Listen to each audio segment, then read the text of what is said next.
ముఖ్యమంత్రి ఆదివాసీ ప్రాంతంలోని 100%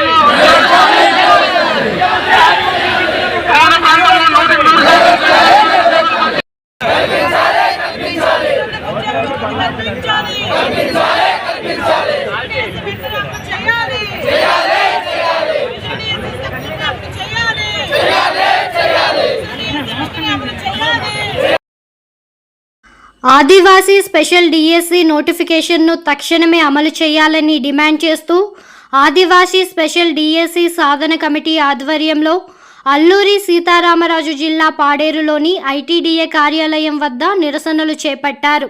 గిరిజనులకు 100% ఉద్యోగాలు కేటాయించాలని సాధన కమిటీ డిమాండ్ చేస్తోంది.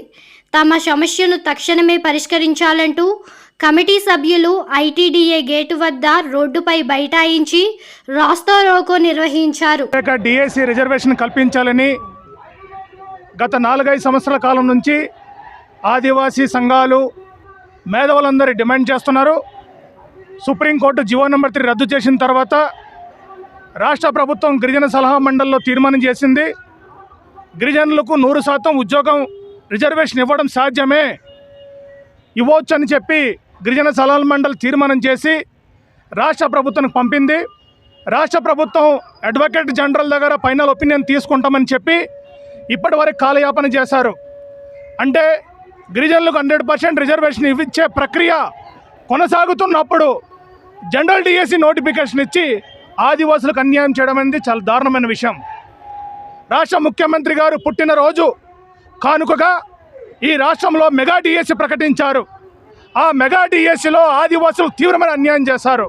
అంటే రాష్ట్ర ముఖ్యమంత్రి గారు పుట్టినరోజు రాష్ట్రంలో అందరికీ కానుకలు ఇస్తారు, కానీ ఆదివాసులు కానుకలు ఇవ్వరా? ఆదివాసులు ఏమైనా సవతల బిడ్డలా? ఇది ఏ రకమైన న్యాయం జరుగుతుందో ఒకసారి ఆలోచించండి. స్వయానా రాష్ట్ర ముఖ్యమంత్రి గారు ఇప్పటికే 3 సార్లు హామీ ఇచ్చాడు. ఆదివాసులు 100% రిజర్వేషన్ ఇస్తాం, మమ్మల్ని గెలిపించండి అని చెప్పి అరకు వ్యాలీ బహిరంగ సభలో ఇదే అల్లూరు జిల్లాలో బహిరంగంగా ప్రకటన చేశాడు. మొన్న ఫిబ్రవరి 7వ తేదీన రాష్ట్ర వ్యాప్తంగా ఆదివాసులు బంద్ చేస్తే ఆ రోజు ప్రకటన చేశారు.